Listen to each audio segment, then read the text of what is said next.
이 시간에 함께 말씀 보도록 하겠습니다. 하나님께서 저와 여러분에게 주시는 말씀 요한복음 1장 6절로 8절 말씀입니다. 요한복음 1장 6절에서 8절까지의 말씀입니다. 짧은 말씀이기 때문에 다 같이 한 목소리로 합독하여 읽도록 하겠습니다. 시작. 하나님께로부터 보내심을 받은 사람이 있으니 그의 이름은 요한이라. 그가 증언하러 왔으니 곧 빛에 대하여 증언하고 모든 사람이 자기로 말미암아 믿게 하려 함이라. 그는 이 빛이 아니요 이 빛에 대하여 증언하러 온 자라. 아멘. 오늘은 요한복음 이 본문 말씀을 가지고 세례 요한 이라는 제목으로 하나님의 말씀 증거하고자 합니다. 아마 제목이 틀리게 기입된 것 같고요. 지금까지 저희들은 창세기부터 요한계시록에 이르기까지 성경의 그냥 가장 간단한 그 개관 정도 함께 나누는 시간을 가졌고, 이제는 여러분들에게 그 로마서나 요한복음 내지는 요한계시록 강해를 준비하는 이제 시점이 왔는데, 조금 더 잘 준비하고 제가 더 많은 책을 읽고 공부함으로 여러분들에게 좀 더 은혜의 강해를 해드리기 위해서 그 준비하는 기간을 조금 여러분들이 주셨으면 좋겠고요. 그 전에 여러분과 함께 좀 나눴으면 좋겠는 것은 이제부터 좀 인물을 좀 탐구해가며 우리가 성경에서 등장하는 그 인물들을 통해서 하나님의 은혜 우리가 좀 발견해가며 우리 인생 가운데 하나님께서 그 인물을 통해서 어떠한 믿음을 요구하시는지를 함께 탐구하는 시간을 좀 갖고자 합니다. 앞으로도 이야기하겠지만 수요 예배 시간은 조금은 성경 공부하는 시간 내지는 우리가 성경에 대한 좀 지식들을 채워가는 시간으로 삼으려고 합니다. 그래서 이 개관부터 시작해서 조금씩 이 심화되어지는 과정들을 앞으로 계속 겪게 될 것인데요. 인물에 대해서도 너무 깊이 들어가기보다는 여러분들에게 가장 간단하게 그 인물에 대해서 함께 탐구하고 주신 은혜가 무엇인지를 살펴보는 시간들을 한동안 갖도록 하겠습니다. 여러분들은 세례 요한에 대해서 잘 알고 계실 것이에요. 사실은 우리에게 그 유명세를 떨치는 만큼 그가 성경에서 한 일이라든가 등장하는 그 분량이 그렇게 많지는 않습니다.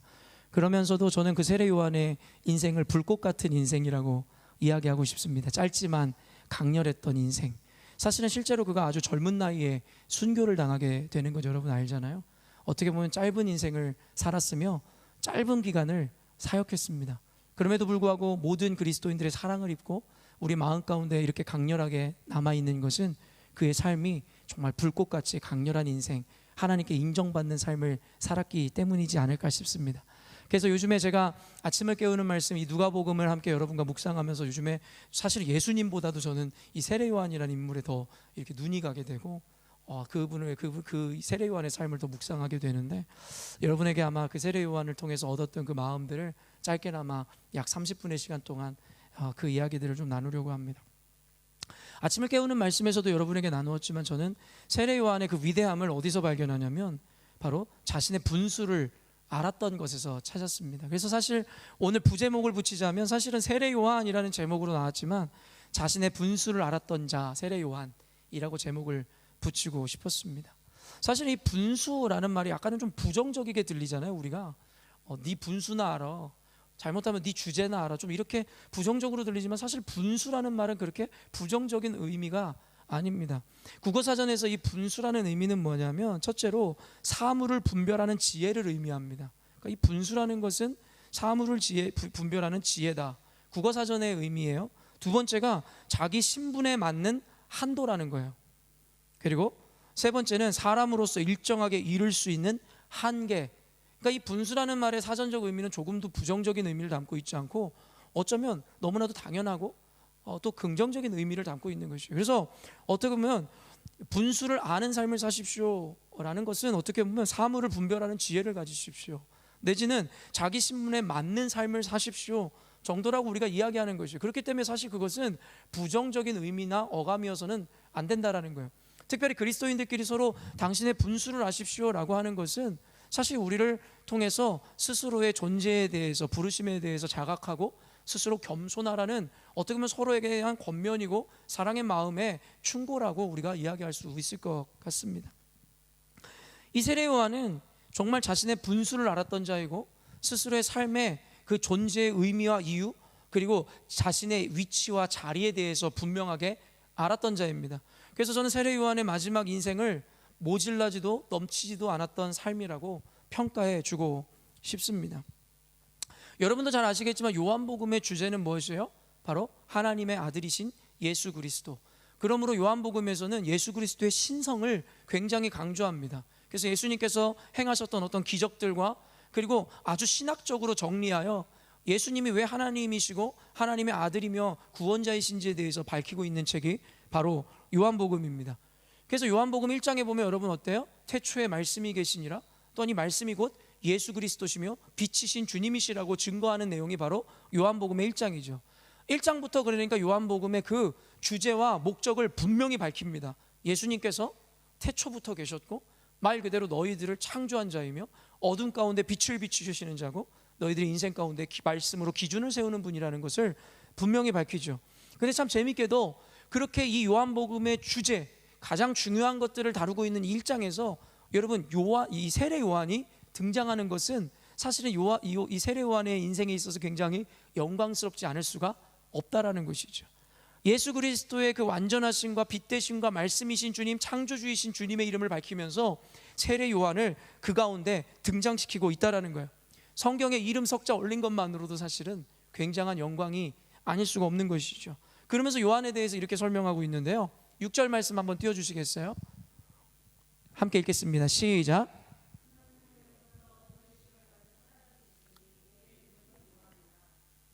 예수님의 하나님 되심에 대해서 밝히다가 하나님께로부터 보내심을 받은 사람이 있으니 그의 이름이 요한이다라고 하면서 요한이라는 자를 세상 가운데 보내신 이 주체자가 누구신지에 대해서 분명히 밝히고 있다라는 것입니다. 그가 온 목적을 그러면서 설명합니다. 하나님께서 왜 세례 요한을 이 땅에 보내셨는지 7절 말씀 계속 볼까요? 7절 말씀이에요. 시작.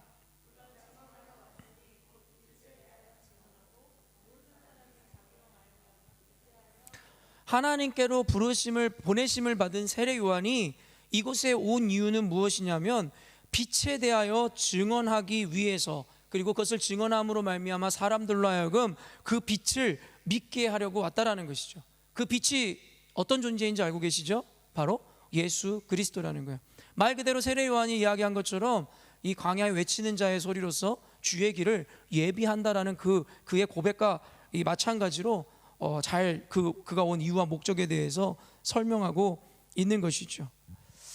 하나님의 목적을 위해서 보내심을 입은 자, 그렇기 때문에 그가 이 꽃 가운데 있는 이유, 존재의 목적과 이유는 바로 하나님의 영광을 위해서라는 것을 우리는 굳이 이야기하지 않아도 될 것 같습니다. 이것은 비단 세례 요한의 삶뿐만 아니라 성경의 세계관을 보면 결국에는 교회인 저와 여러분을 하나님께서 이 땅 가운데 부르시고 세우셨다는 거예요. 여러분 믿으시죠?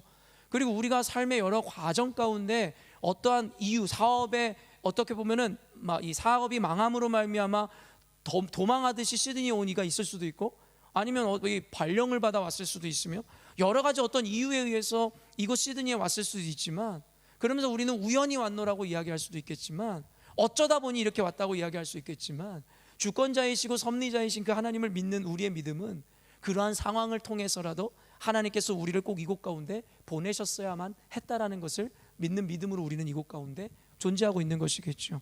그렇기 때문에 우리 삶 가운데 어떤 상황과 환경 가운데 있어도 우리는 불평하거나 원망할 이유가 없다라는 것입니다. 그것이 비단 우리 눈에 보기 좋은 것, 우리 인생의 성공적인 삶이 아닐지라도 하나님께서 우리를 비참한 자리, 좌절하는 자리에까지 오게 하셨다면 그것도 나름의 그 이유와 목적이 있었음을 고백하는 것이 주권자이신 하나님을 믿는 믿음의 소유자들이 해야 하는 고백이라는 것입니다. 이후에 어쨌든지 간에 저와 여러분이 이곳 가운데 시드니 가운데서 그리고 부르심을 받아 교회를 세웠다면 결국엔 이 교회는 하나님께서 세우신 것이고, 세례 요한을 보내실 때 그러하셨듯이 하나님의 목적을 위해 교회를 세우셨음을 분명히 이야기하고 있는 것이죠.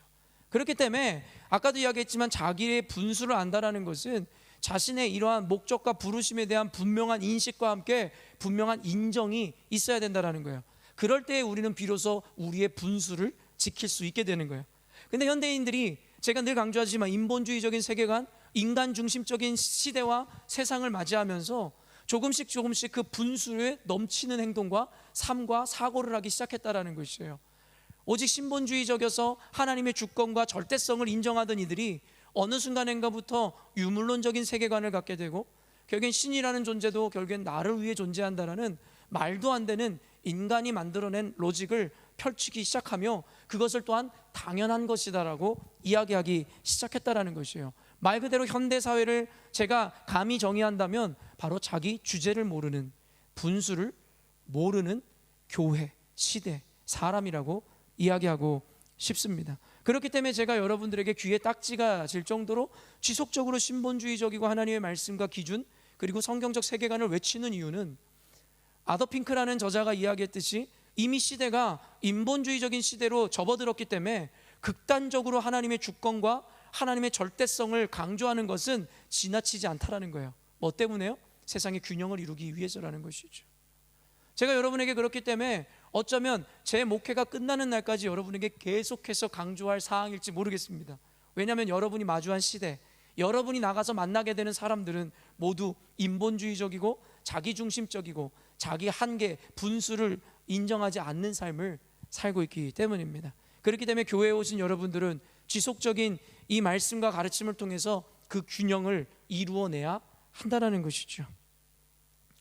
세례 요한에 대해서 조금 더 은혜를 살피기 전에 세례 요한에 대해서 잠깐 이야기하면, 세례 요한은 구약의 마지막 선지자이며 나시린이라고 이 복음서에서 설명하고 있습니다.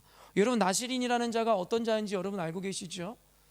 그는 하나님께 온전히 바쳐진 자라는 의미를 갖고 있는 사람입니다. 그의 아버지는 여러분 누구신지 알고 계시죠? 바로 사가랴입니다. 제사장이었던 사가랴이며 그의 모친은 아론 가문의 엘리사벳입니다.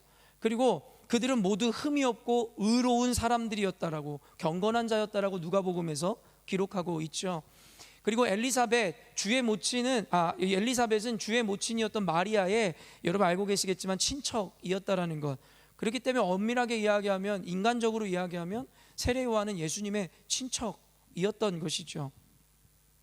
여러분도 아시겠지만 사실 이 기록들은 대부분 누가복음에 자세히 기록되어 있거든요. 그래서 누가복음의 특징은 무엇이냐면, 예수님의 어떤 인자로 오신 예수님에 대해서 강조하기 위해서 그의 친인척 관계나 그의 인생에 대해서, 유년기 생활에 대해서 조금이라도 기록하고 있는 것이 누가복음이어서 우리들에게 예수님의 그 유년기나 그의 삶을 조금이라도 더 깊이 볼 수 있게끔 우리들에게 제시하는 책이 누가복음입니다. 누가복음에 보면은 천사 가브리엘이 사가랴에게 나타나서 그 요한의 출생을 예고했다라는 것, 여러분이 잘 알고 있을 것입니다. 그리고 누가복음 1장에는 그가 나시린으로 살아야 하는 것과, 그리고 엘리야의 심령과 능력으로 주의 길을 예비해야 되는 사명을 가진 자라는 것들을 미리 가르쳐 주었음을 알고 있습니다. 그래서 그는 철저하게 나시린으로서의 삶을 살았어요. 그는 그리고 청빈하고 경건한 삶을 살기 위해서 결국엔 광야로 나아가 그가 먹는 것은 뭐였죠? 바로 메뚜기와 석청이었습니다. 그럼 먹는 것을 통해서라도 여러분, 그는 그의 청빈하고 그리고 어떤 흠 없이 사는 삶, 욕망을 쫓지 않는 삶을 살려고 하였죠.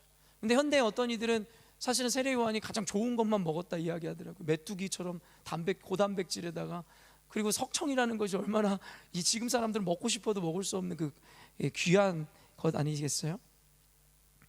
아무튼 그는 철저하게 세상과 유리되어서 그의 인생을 준비했다라는 것입니다. 어떤 목사님의 설교를 들으면서 제가 그런 생각을 하면서 참 공감이 됐던 게 있는데요. 여러분, 세례 요한이라는 사람을 반짝 사용하기 위해서 하나님은 그의 삶을 철저하고 거룩한 삶, 나시린의 삶을 요구하셨어요. 그리고 그 역시도 결국에는 한 30대 중반 정도의 공생애라고 하기보다는 그 역시도 사역을 시작했잖아요. 세례 주는 사역을요. 그의 인생이 30년간이나 예수님과 같이 준비되었어요.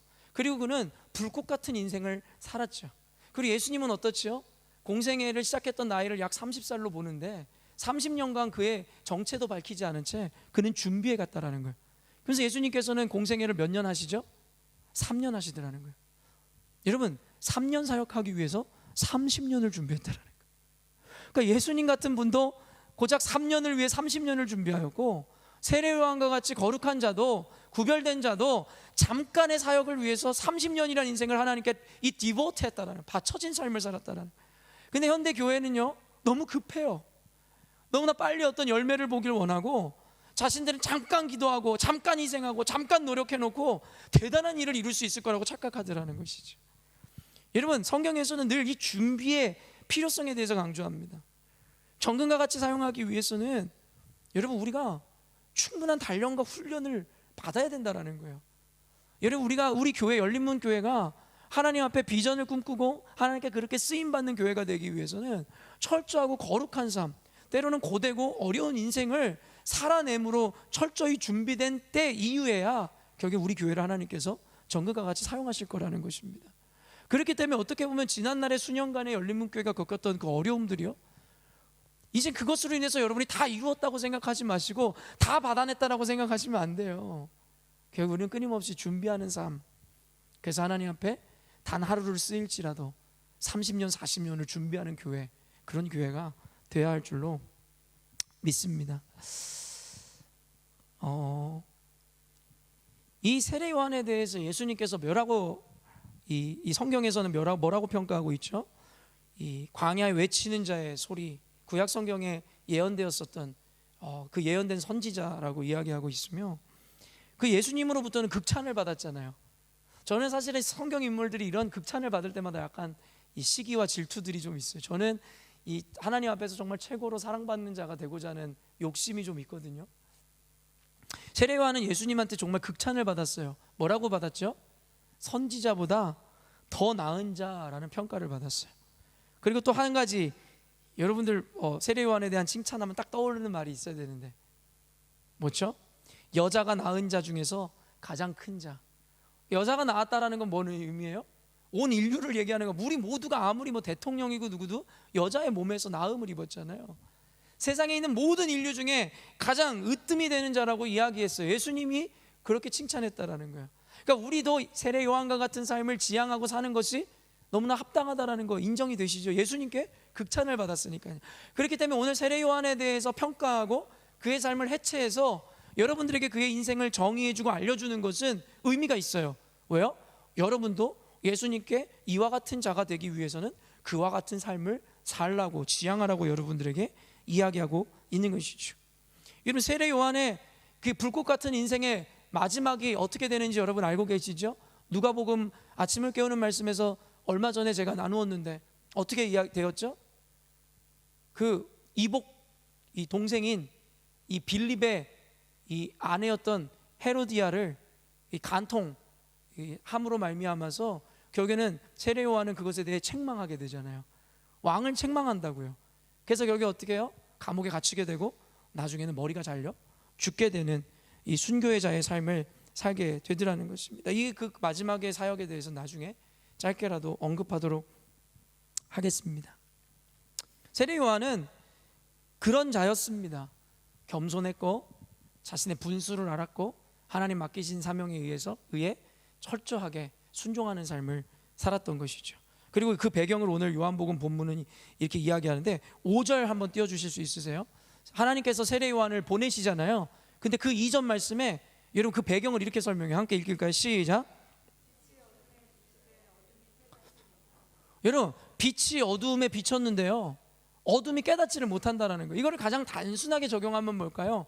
예수님께서 이 땅에 오셨는데 사람들이 여러분 예수님을 인정하지 않고 용납하고 받아들이고 영접하지 않더라는 거예요.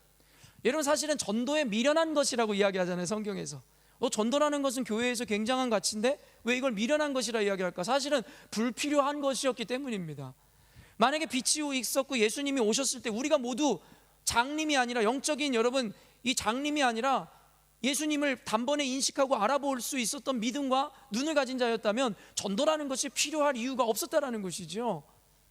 이런 빛이 어둠 가운데 비쳤는데 어둠이 깨닫지를 못했기 때문에 하나님께서 어쩔 수 없이 세례 요한을 세상 가운데로 보내셔서 주의 길을 예비케 하더라는 것이에요. 여러분, 이 요한복음에서는 빛과 어둠에 대한 이 비교가 굉장히 많이 나온다 그랬잖아요. 빛은 예수님이고 선이고 어둠은 악이고 사탄이고 뭐 여러 가지 영적인, 그래서 밤에 찾아왔었던 니고데모, 그 밤중에 찾아왔다라는 것에 대해서도 이 신학자들은 굉장히 주목하거든요. 그 니고데모의 마음이 굉장히 어둡고 뭐 이렇게 적용하는 이들이 있습니다. 요한복음에 나오는 이 어둠이라는 것은 여러 가지 의미를 갖고 있죠. 근데 빛이 어둠에 비쳤다라는 거예요. 이 어둠은 사람들이기도 하지만 다른 의미는 뭐예요? 그 시대가 그처럼 어둡고 악하였다라는 것에 대해서 우리들에게 보여주고 있다라는 것이에요. 이 아까도 얘기했지만 세례 요한과 이 예수님의 이 초기에 대해서 자세히 기록하고 있는 누가복음을 오늘 많이 보게 될 건데요. 누가복음 3장 1절 한번 띄워주시겠어요? 세례 요한의 등장, 그리고 예수 그리스도의 공생의 시작, 그 배경을 이렇게 설명하고 있는데 한번 읽어보겠습니다. 시작.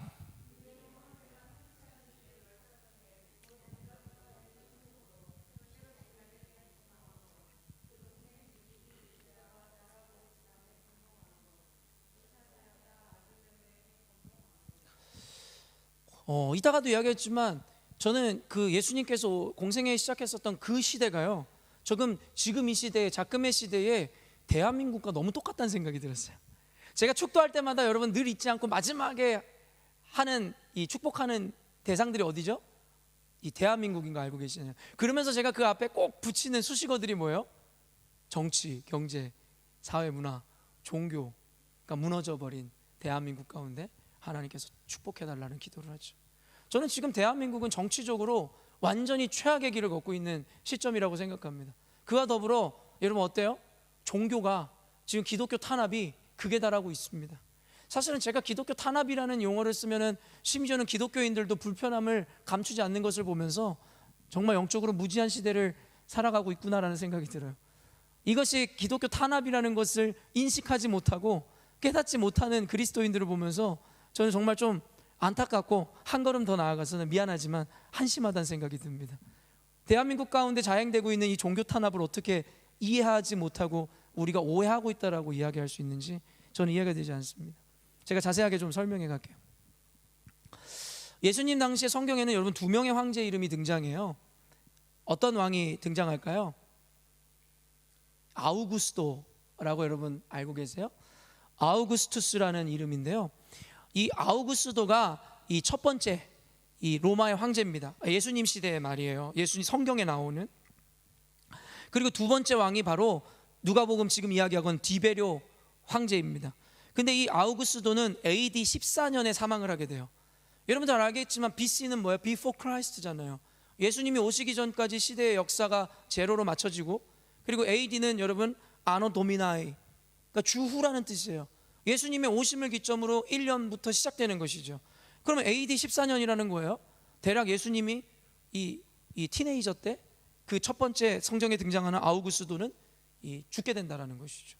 로마의 황제 아우구스도는 예수님의 그 청소년기에 죽게 되고 그 다음에 왕위에 오르는 것이 바로 디베료입니다. 디베료는 AD 37년에 사망하거든요. 예수님께서 한 몇 세까지 사셨어요? 대략 뭐 33년 정도, 33, 4세겠죠, 그죠? 30세에 이 공생애를 시작했다 추정하니 3년 정도 공생애를 하셨고, 그죠? 그러니까 이 디베료 때에 예수님이 죽으신 거예요. 그렇기 때문에 성경에 나오는 그 로마의 황제는 이 2명이에요. 아우구스도와 디베료, 그리고 예수 시대에 공존했었던 왕들입니다. 그리고 디베료 황제 때에 AD 26년에 이 빌라도, 그 유명한 빌라도 총독이 이제 감독으로, 총독으로 임명되게 되는 시대적인 배경을 설명하고 있는 거예요. 디베료 황제 통치한 지 15해에 곧 본디오 빌라도가 유대의 총독으로 세워졌다라는 거예요. 이게 바로 여러분이 알고 있는 로마의 통치, 그러니까 로마에 대한 어떤 이 질서를 이야기하는 거예요. 그러니까 디베료 황제, 그리고 그 밑에 그 지역들을 관할하는 본디오 빌라도를 유대의 총독으로 세웠다. 이때 당시에 여러분 이 총독이 꽤 많았다라는 것으로 역사적으로 밝혀졌어요. 우리가 알고 있는 것은 빌라도밖에 없지만 각 지역마다 고을마다 총독들이 있었다라는 거예요. 그리고 이어지는 게 뭐예요? 헤롯이 등장하기 시작하는 거죠. 헤롯이 누굽니까? 유대의 왕이에요. 근데 이것은 유대의 왕이라고 하면 안 되고 분봉왕이라고 해야지 이야기되는데, 우리가 잘 알고 있는 유대의 왕은 다 헤롯. 여러분이 기억하고 있는 것은 모두 헤롯이에요, 그죠? 헤롯이 갈릴리의 분봉왕으로 누가복음 아까 3장 1절에 나온 거예요. 그 동생 빌립이 이두레와 드라고니 지방의 분봉왕으로, 루사니아가 아빌레네의 분봉왕으로. 여기에 지금 이 분봉왕의 이름이 3명이 등장하는데 누구예요? 첫째가 헤롯이고, 둘째는 그의 동생 빌립이고, 그리고 세 번째가 루사니아라는 거예요. 사실은 분봉왕이라는 것은 4명의 왕 중에 1명을 의미하는데 지금 3명의 이름만이 등장하고 있는데 누가복음에 이 등장하지 않은 왕의 이 이름이 있습니다. 지금 여기에서 나오는 이 헤롯은요, 이 안티파스라는 이름을 가지고 있어요. 그러니까 누가복음에서는 헤롯이라 이야기했지만 헤롯이라는 것은 이름이 아니에요. 가문의 이름이고요. 헤롯 대왕이라는 자가 죽으면서요, 그가 통치하던 곳을 사분할해서 분봉왕들을 각자 세우게 되는데 거기에서 바로 헤롯 안티파스 이 사람이 나오고, 그 다음에 빌립, 그리고 방금 이야기했었던 이 루사니아라는 자가 등장하게 되는 것입니다. 분봉왕이라는, 그리고 아까도 이야기했지만 하나 더 등장하고 첫 번째 등장하는 왕이 누구냐면 아켈레오. 지금 여기에 나온 헤롯은 안티파스지만 원래 헤롯 아켈라오라는 자가 있는데 누가복음에서는 의도적으로 그의 이름을 빼버렸어요. 이유에 대해서 정확히 밝혀지진 않지만 아켈레오는 이 BC 4세기부터 AD 6년까지 통치를 했었거든요. 그러니까 지금 이 누가복음에 누가가 이 성경을 기록하는 이 시점에는 아마 이 아켈라오는 죽은 이후였기 때문에 그것이 또 다른 누군가가 통치했는지 모르겠지만 의도적이었던 어찌되었든 그때 당시에 이 분봉왕의 이름을 3명만 기록하고 있다라는 것이에요. 헤롯이라는 건 아까도 얘기했지만 그때 당시에 왕에 대한 총칭이라고 생각하면 돼요. 예를 들어 이 구약 성경에 보면 애굽왕 누구라 그러죠? 바로라 그러잖아요. 바로는 왕의 이름이 아니라는 거 아시죠? 그냥 왕의 총칭이에요. 그래서 애굽의 왕들은 모두 파라오, 바로라고 불렀단 말이죠. 그러니까 그와 같이 헤롯이라는 건 어떤 한 인물에 대한 이야기가 아니라는 것. 성경에 나오기 이전에 헤롯 대왕이 있었고, 지금 우리가 보는 신약 성경에는 그 헤롯 대왕의 아들들과 4명의 분봉왕으로부터 말미암아 유대 땅이 다스려지고 있었다는, 굉장히 복잡하고 어지러운 시대였다라는 거예요. 나중에 한 명 한 명 왕들에 대해서 이야기하는 날이 올지 모르겠지만 정치적으로 굉장히 혼란스러웠다라는 거예요. 그래서 로마가 통치하고 있었음에도 불구하고 각 로컬 지역들은 그 유대의 왕을 따로 세워서 그 유대 왕 중에서도 4개의 지역으로 분봉왕을 세워서 유대 지역을 통치하고 다스리게 했다라는 것이에요. 근데 이 헤롯 왕은 말이 왕이지 결국에는 총독보다도 못한 존재였죠. 그래서 예수 그리스도를 십자가에 못 박아 죽인다는 그 결정도 자기가 할 수 없었고 이 총독이었었던 본디오 빌라도에게 데리고 갔어야 되는, 어떻게 보면은 정치적으로 이용당했던 왕이라고 생각하시면 됩니다. 원래 나중에 역사를 또 이야기하겠지만 이 헤롯 왕이 이 그때 당시에 로마의 유대의 왕으로서 쓸 수 있었던 것도 정치적인 목적에 의해서 로마가 힘을 실어줬기 때문에 가능했었던 일이었거든요. 이것이 지금 정치적인 혼란스러운 거예요. 그러니까 로마의 식민지인데 어때요? 왕이 그 가운데 여러 번 바뀌고, 그리고 총독이 또 관할하는데 그 밑에는 이 유대 왕이 있었고, 유대 왕들은 또 4명의 분봉왕으로 분할되어서 그러니까 굉장히 어렵고 법도 굉장히 다양했겠죠. 유대의 전통법이 있는가 하면 로마의 법도 있었을 것이고. 또 종교적으로는 어땠을까요? 누가복음 3장 2절이에요. 3장 2절 읽습니다. 시작.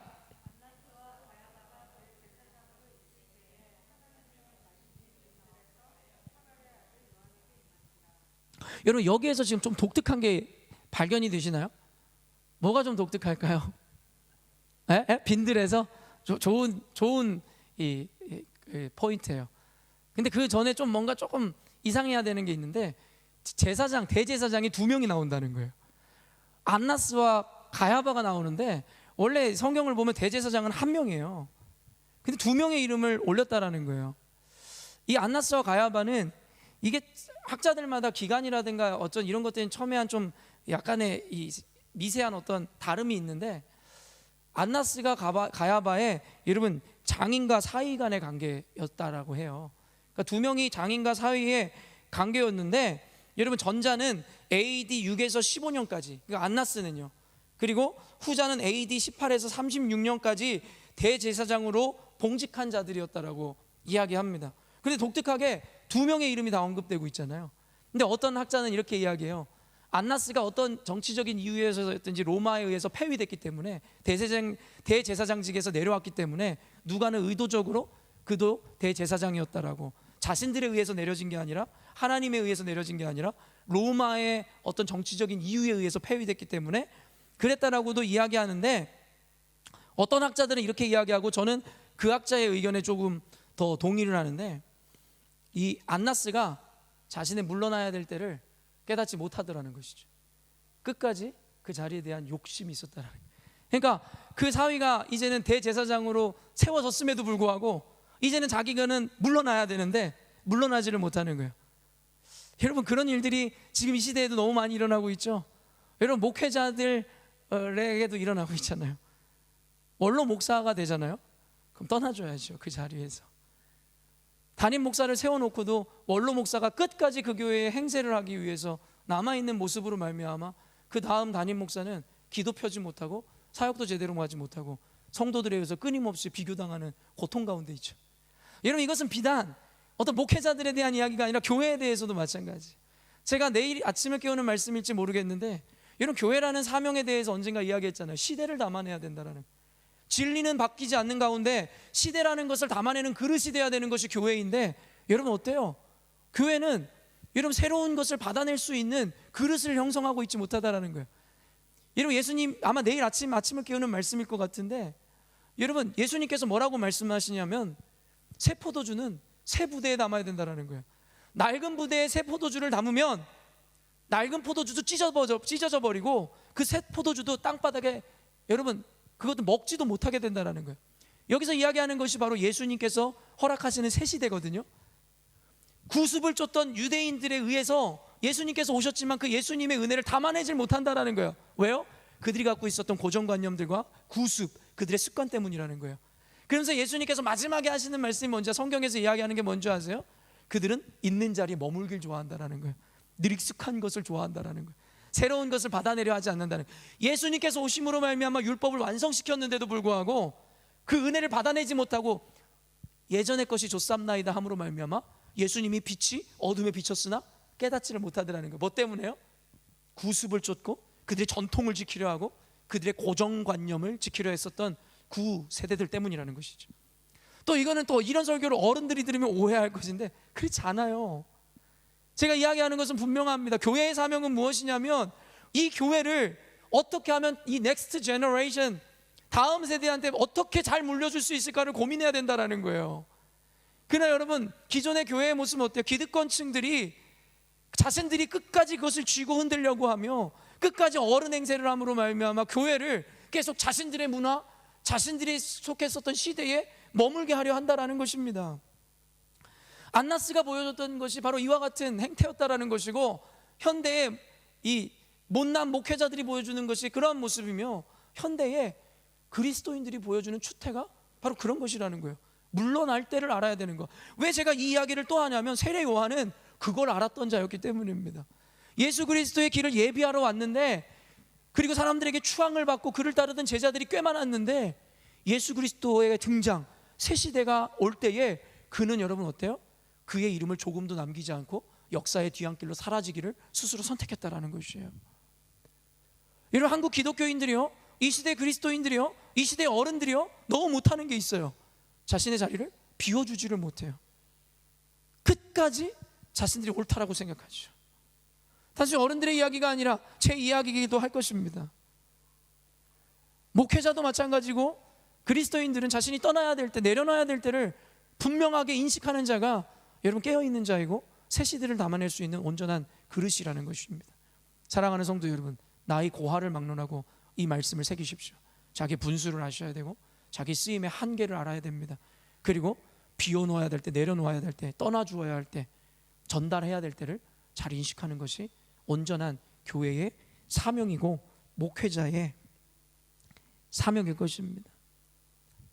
그리고 여러분 또 재밌는 거, 우리 김옥주 집사님이 방금 지적했듯이 포인트 했듯이 뭐예요? 빈들에 있는 세례 요한에게 하나님의 말씀이 임했다라는 거예요. 되게 재밌지 않아요? 그 말씀에 안나스와 가야바가 대제사장으로 있을 때 하나님의 말씀이 빈들에 있는 사가랴의 아들 요한에게 임했다라는 거예요.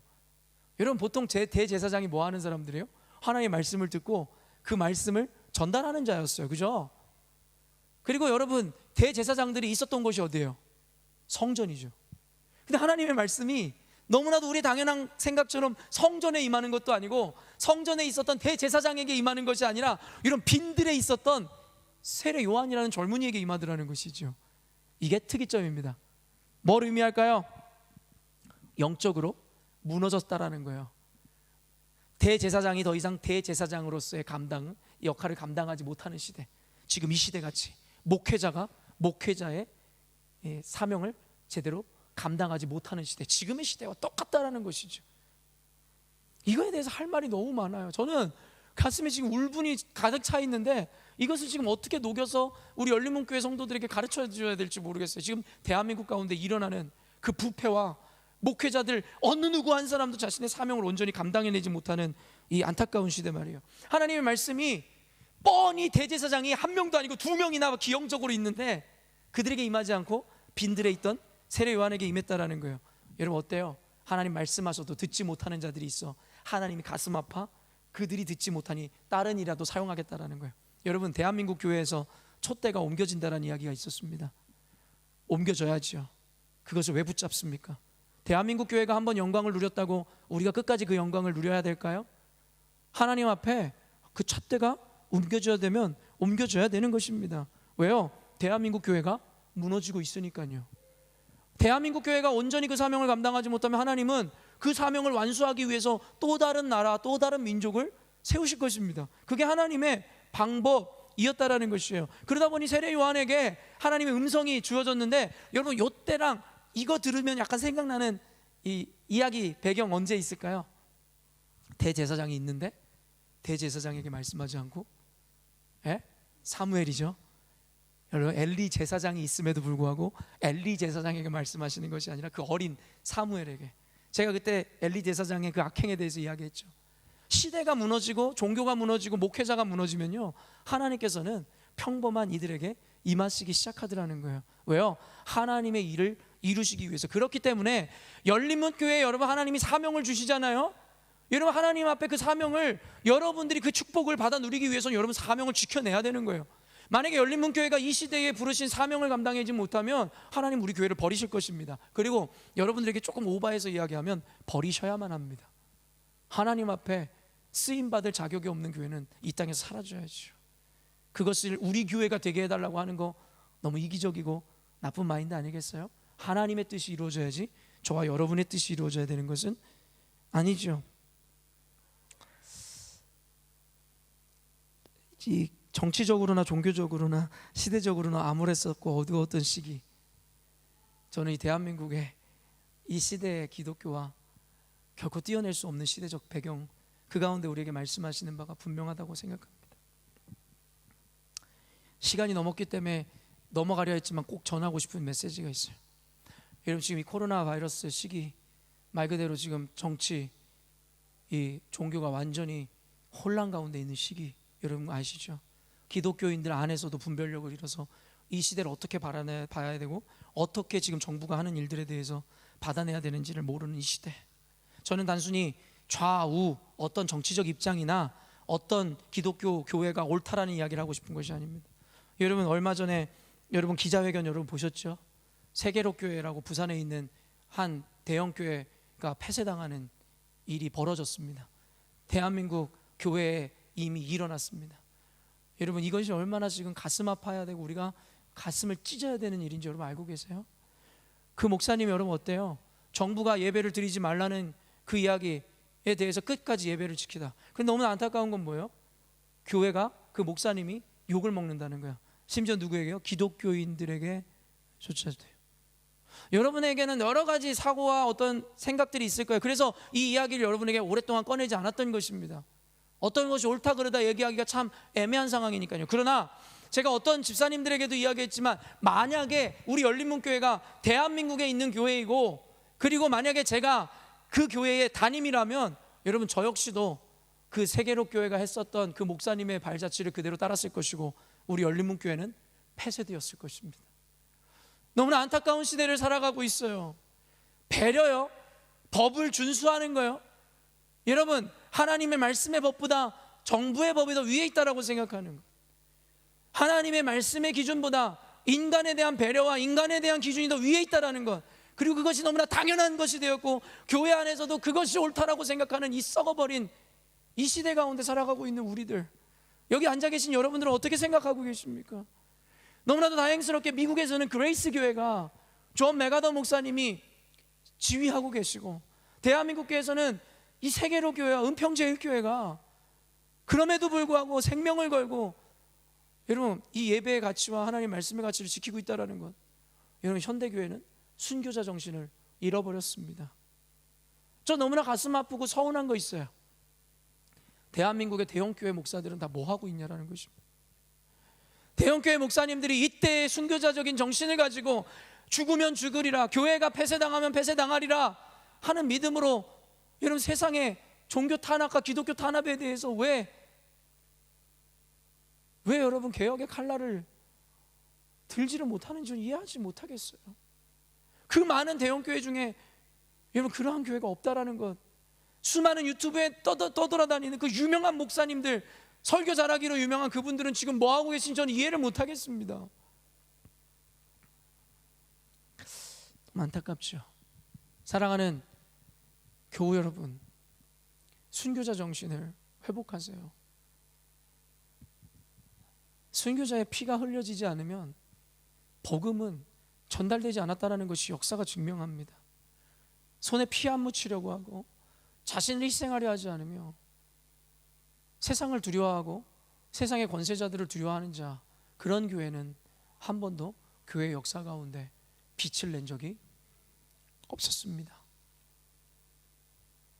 이 먼 곳 시드니 땅에서 이 작은 교회의 한 젊은 목회자가 외치는 이 이야기가 어떠한 영향력이 있을지 모르겠으나 그럼에도 불구하고 우리에게 맡겨진 사명, 세례 요한과 같이 전해야 된다라고 믿습니다. 요한복음 3장 30절입니다. 함께 읽을까요? 세례 요한의 고백인데 시작. 요한이 존경받을 수 있는 이유가 바로 이것입니다. 그는 사라져야 되는 때를 알았고, 그리고 그가 사라져야지만이 된다라는 것을 알았습니다. 여러분, 세례 요한이 그렇게 보잘것없는 인물이 아니었어요. 짧은 인생을 살았지만 그에게 와서 그를 추종하는 이들이 있었어요. 제자들이 굉장히 많았습니다. 그리고 이 누가복음 성경을 보면요, 무리들이 그를 따르고 가르침을 얻고자 그에게 물어보고 있었어요. 세리가 그래 하였고 군인들이 나오고 많은 무리들이 나와요. 아까도 얘기했지만 제자들도 있었어요. 그러나 그는 교만하거나 스스로를 내세우려고 하지 않았습니다. 그리고 나중엔 어때요? 그의 추종자들, 제자들까지도 예수님에게 돌려보내는 일들이 있었어요. 안드레가 예수님의 제자였던 안드레, 그를 따랐던 수많은 무리들이 바로 세례 요한의 제자였기도 합니다. 요한복음 1장 35절에서 37절이요 읽습니다. 시작.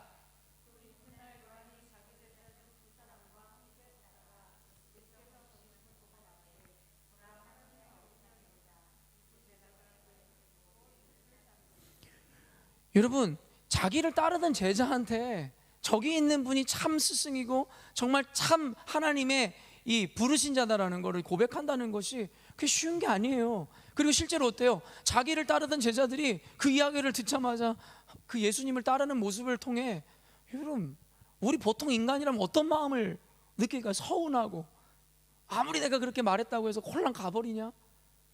여러분, 그런 마음 없었을까요? 그런데 세례 요한은 겸손함과 동시에 자기 위치를 정확히 알고 있었어요. 7절 8절 읽어볼게요. 7절 8절 시작.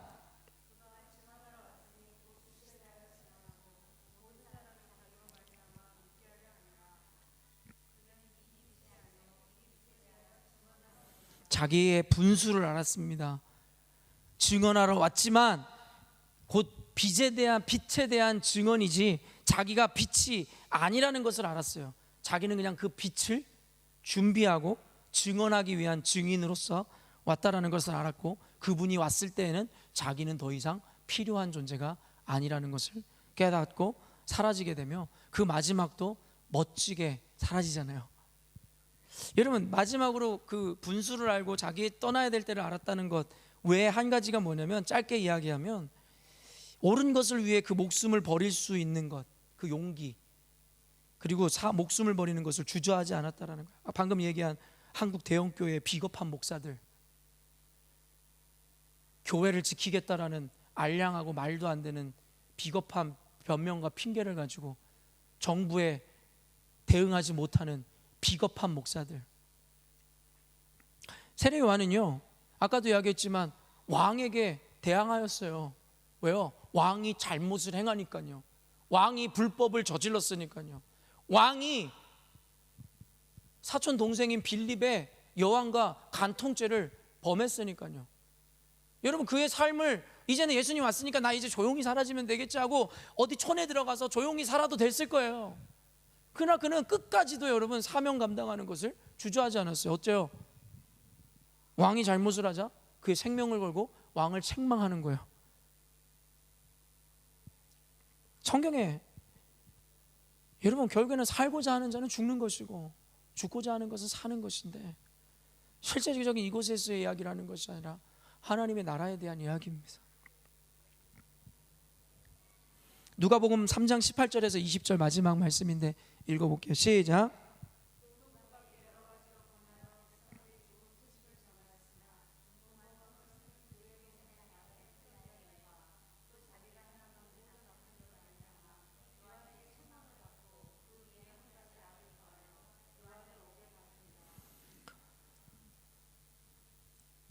결국에는 그는 사명을 모두 마치고 평안히 이제 잠들게 되는 시점, 감옥에 갇히게 되고 나중에는 머리가 잘려 소반에 담겨 가게 되죠.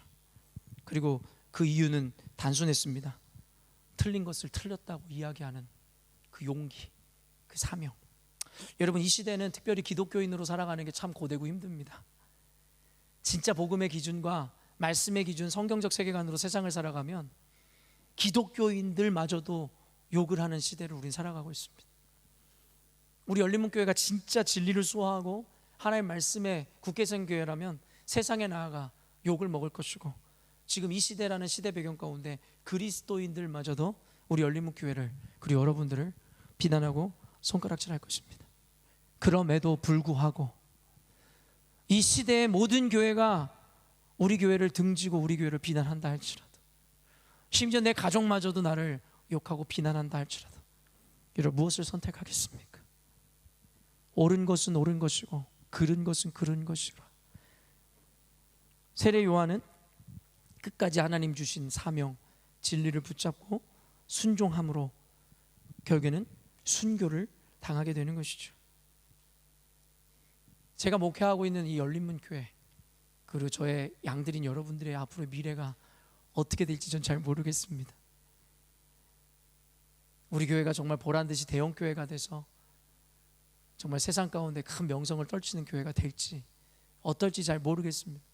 그러나 제가 분명하게 여러분에게 제시하고 있는 우리 교회의 청사진과 미래는 하나님의 오직 말씀에 붙들려 옳은 것은 옳고 그른 것은 그르다라고, 심지어 우리가 모욕을 당하고 죽임을 당한다 할지라도 그 진리를 그대로 전하는 그러한 교회 여러분이 되게 하기 위해 저는, 그리고 우리 교회는 끊임없이 말씀 붙잡고 하나님이 부르신 그 사명의 길을 걸어가게 될 것입니다. 세례 요한의 삶을 통해 짧지만 여러분들에게 불꽃 같은 삶을 살았던 그의 삶 가운데 두 가지만 빼와서 여러분에게 그 은혜를 나눴습니다. 세례 요한의 삶을 통해서 여러분 스스로 겸손하여지고 분수를 알며 내 부르심의 자리가 어디까지인지를 인지함으로 부족하지도 넘치지도 않는 삶을 사십시오. 그리고 하나님 앞에 부르심을 입어 기왕 그리스도인이 됐다면 비겁하게 세상 눈치, 스스로의 안위를 생각하지 마시고 오직 말씀 앞에, 이 진리 앞에 기준을 삼고 담대하게 하나님의 사명을 완수하시는 저와 여러분 되시기를 주님의 이름으로 축원합니다. 기도하겠습니다.